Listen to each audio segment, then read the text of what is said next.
Hello everyone, I Assistant Professor Pragati Shete from Department of Microbiology, KJ Somaya College. In this online lecture, we will study about the biochips and the biosensors. First, we will study about the biochips. So let's get started. Now first we will see what exactly is the biochip is and what its function. So as the name says, it is the biologically based chip. As we know, we are aware of the uses of the microchips and the microsensors. So in case of the biochips, the instead of the electric waves and electric signals in the biochips, there are the biological signals. Biochemical reactions are there that will produce the signals, either positive or negative signal, and that gets detected and then represented digitally. It is the very convenient way to carry out many reactions. So the definition states that a biochip or a microchip which is designed to function in a biological environment. As I mentioned, it is very different in the functioning to the bio microchip. Right, in the microchip, this is based on the electrical signals completely, and in the biochip there are the biochemical signals, biomolecules carrying out these signals, especially inside a living organism. Right, so the biochip is a collection of the miniaturized, very small, minute size test site called as the microarrays that are arranged on a solid substrates like the glass slides or the thin silica based films that permit many tests to be performed at the same time in order to achieve the higher throughput and the higher speed. So the multiple reactions can be carried out using this biochip at the single timing, the single processing. Right, so it is very convenient to use, and it is very small size and easy to apply also. Its applications are also very convenient. So in this picture there is a comparison between the microchip, which is normally present, right, which is present in the many electrical devices and the softwares in the automobiles, right, and the above in the below that there is the biochip. So as you can see, this is the very small size biochip. The size of a biochip is equal to the or less than to the size of the uncooked rice grain. One uncooked rice grain, right, that the biochip is less than that also.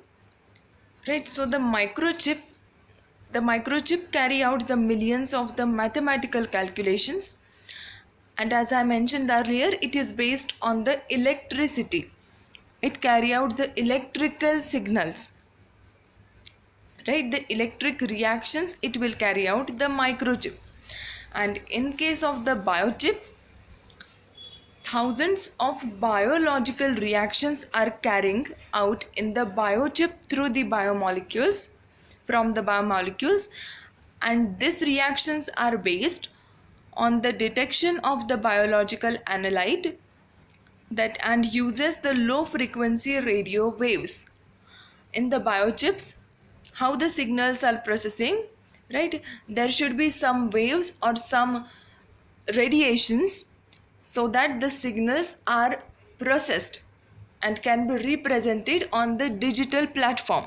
Right, so for that, the radio waves, low frequency radio waves are used in the biomolecule, in the biochip, and the biochip's detection is based on the biological analyte determination. If a certain biological molecule is present, for example the glucose biochip, glucose detector, If a glucose molecule is present, then the signal will be produced, right? The biochemical reactions will happen that will produce the signal, and that signal will be represented, will be, the signal will use now the radio waves to convert it into the digital form, right? So that's how the biochip works. Now we will see in detail. So first, what are the main major features, what are the unique features of the biochips that make it so convenient and unique as compared to the microchip? So the biochips, as I mentioned, the size of a biochip is 2 to 12 inches. We can say smaller than an uncooked rice grain. As you can see in that picture, on the right hand side there is a rice grain which is uncooked, and on the left side there is the biochip. So if we compare the size of the both, the biochip size is less than that also and measures the 2 to 12 inches. Now the small volume of sample is required on the biochips, right? As the size is very small, so the amount of the sample is injecting is also very minute sample. So there is not the wastage of any sample, or there is no need for higher quantity of the sample. Then third is the parallelism. Means what? Many reactions can be carried out parallelly, means simultaneously. Multiple reactions in the single processing, in the single time.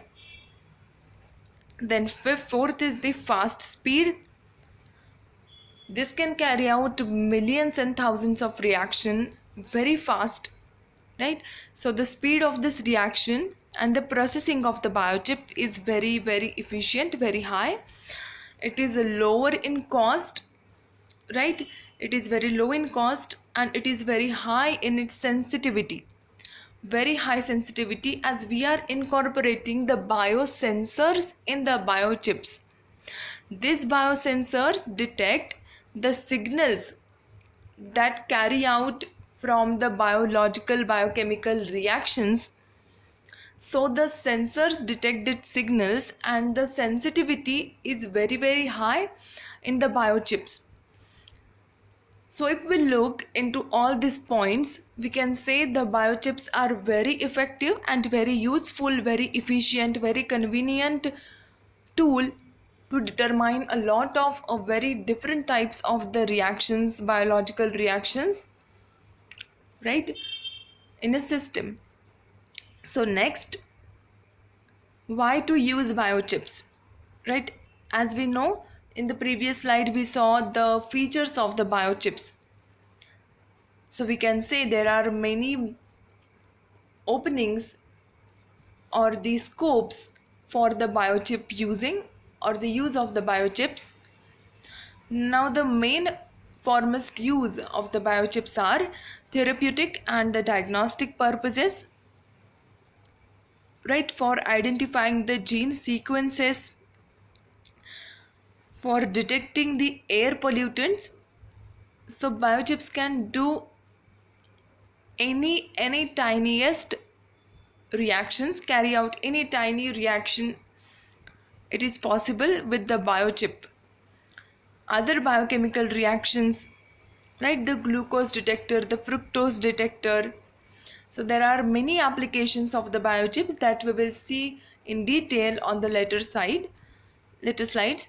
So first, the uses, why to use biochips. So there are a lot of uses of the biochips, and the main and the foremost use is the therapeutic uses, to deliver any drugs, for diagnostic purposes, to diagnose any medical condition, any critical condition, if it is a present, or if the molecules responsible for that conditions are present in the person's body or in a person's system.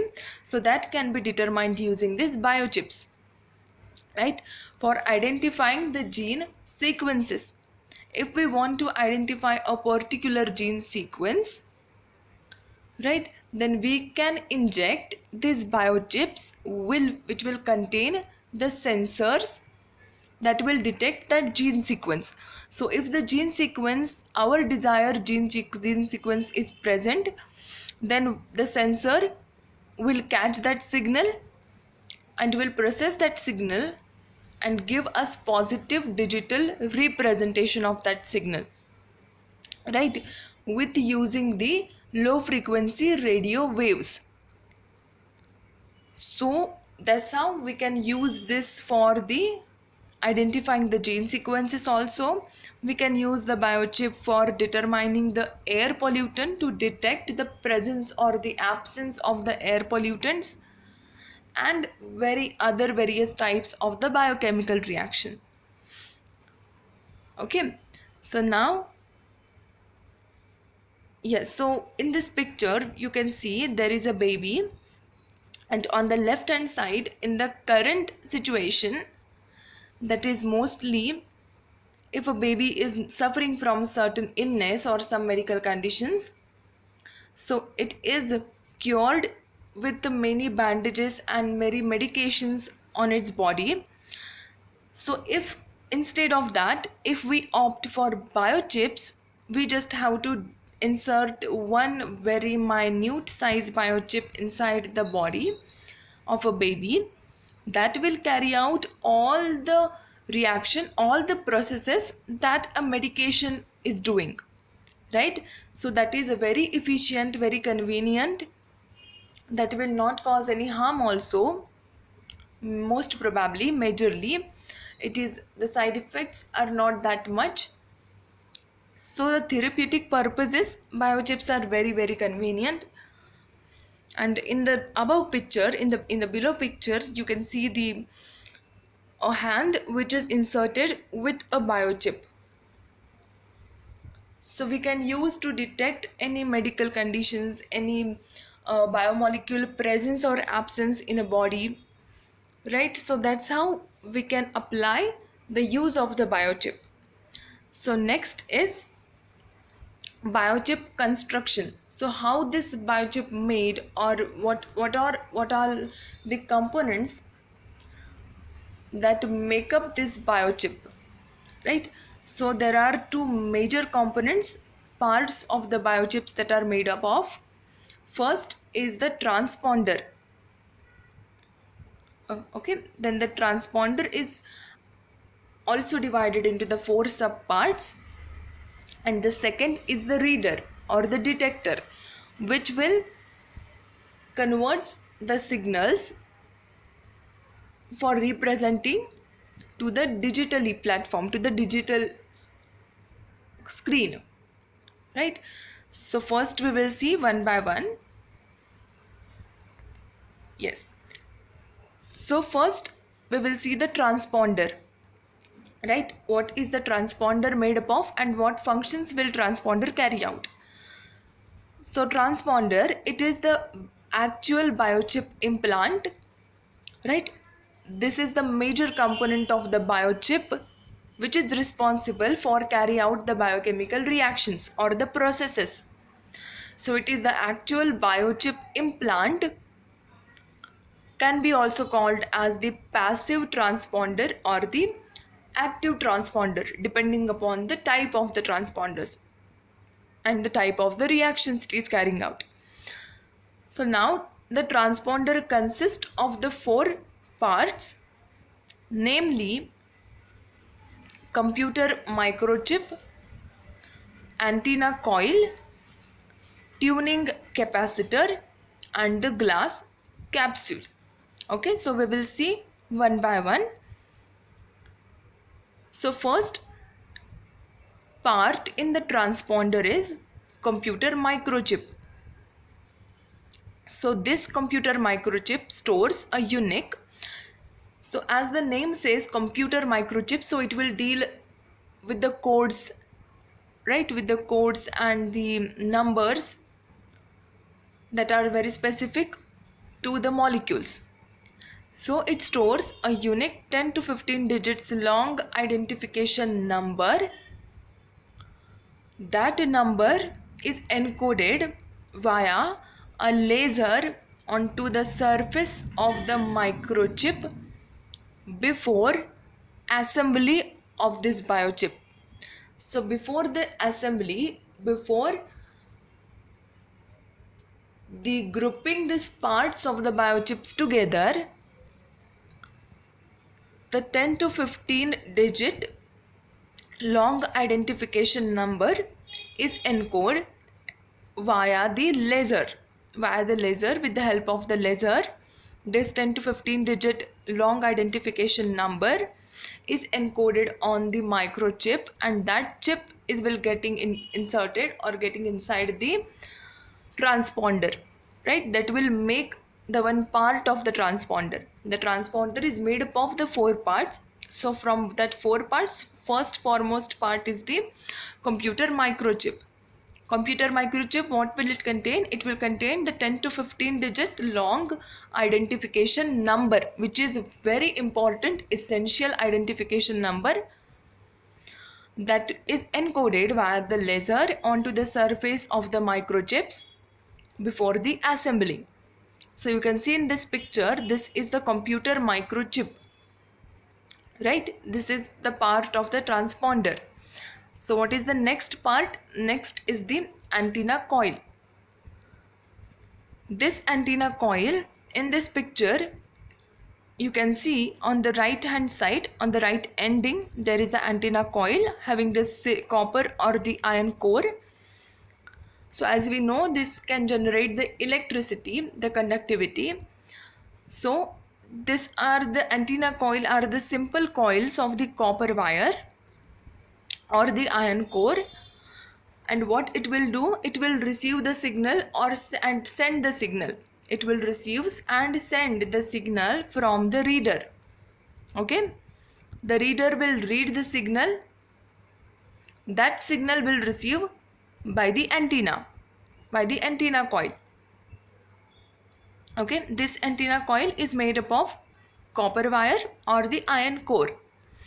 Then third is the tuning capacitor, that is present in the middle portion, the capacitor.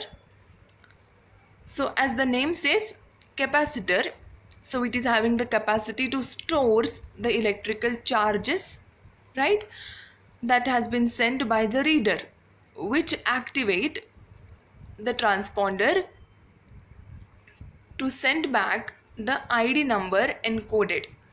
So we saw previous slide, the computer chip, the computer chip, this microchip is having the identification number, right? So this tuning capacitor will store the energy, store the electrical charges that is sent by the reader, and that charges, that electrical charge will help to activate the transponder, and then the transponder will send that identification number which were encoded on it, right, which were encoded on the computer chip. So now the capacitor is tuned to the same ratio, same radio frequency as the reader is tuned. So the same radio frequency is used for the reader and the capacitor, so that then only the communication will happen between the reader and the capacitor, right? So that's why to carry out the communication, the same level of the same frequency of the radio waves are used for both the readers and the capacitor. So first what we saw, the computer microchip. The computer microchip is having the identification number, 10 to 15 digit identification number, right, which is encoded via the laser. Second portion is what? The antenna coil. Antenna coil is made up of the copper wires or the iron cores. Now what the antenna will do, it will receive or send the signals from the reader. Okay, reader will read the signal that received by the antenna. Third, capacitor. The capacitor, what the function of the capacitor?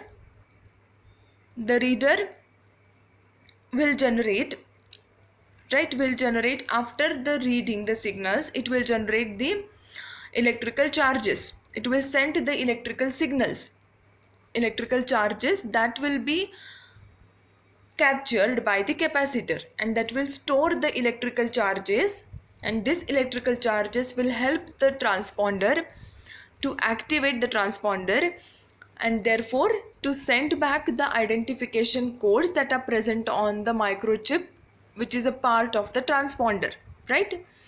Now the capacitor is tuned. Now the capacitor and the reader both are tuned with the same frequency of the radio waves to accomplish the communication, to establish the communication between the two, between the reader and the capacitor, right?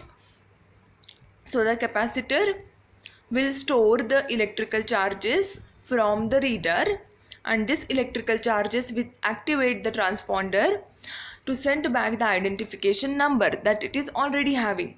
Okay, and the second point is what? The capacitor and the reader will have the same frequency of the radio waves, so that will carry out the successful communication between the reader and the capacitor, right? Now the fourth portion in the transponder is what? Is the glass capsule. Okay, so the glass capsule, we can say, as the house for these four components is the glass capsule. The house is the microchip. This will cover the whole microchip components, right? As you can see, the glass capsule is present on the outer side, so that will having the microchip, the capacitor and the antenna coil. Okay, so this whole is called as the transponder. The transponder will containing a computer microchip, the antenna coil, the capacitor and the glass capsule, right? We saw the computer microchip, the antenna coil, tuning capacitor. Now coming to the glass capsule, it houses the microchip, it assembles this components of the transponder, microchip, antenna coil and the capacitor. A small glass capsule measuring 11 mm in the length and the 2 mm in the diameter.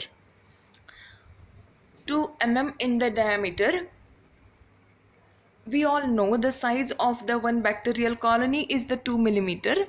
So that much tiny is the size of the diameter is. So the 11 mm in the length and the 2 mm in the diameter. This glass capsule, right?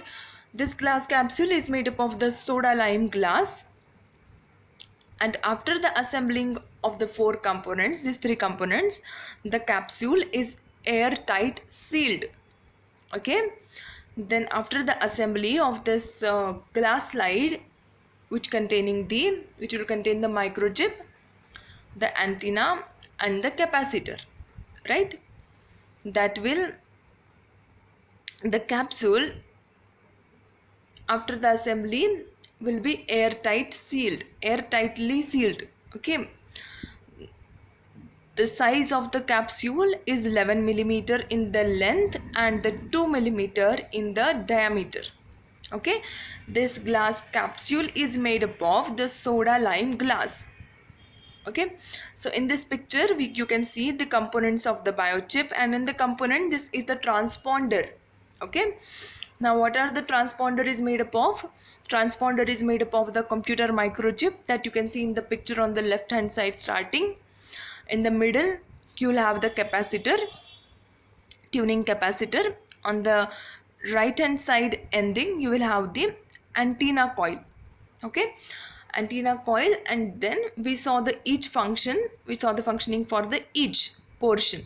Okay, and then the glass capsule. This glass capsule can be called as the house for these components. This will assemble this component together. Okay, This glass capsule is having size 11 millimeter in the length and 2 millimeter in the diameter, made up of the soda lime glass. After the assembly of the components, after the components come together in this glass capsule is air tightly sealed, okay, so that the any other substance will not enter into this assembly, okay, air tightly sealed. Now the second is the reader. Now the reader we will see in the next lecture. I hope you understood this online lecture. If you have any doubts regarding these, please ask in the comment section. Thank you for watching.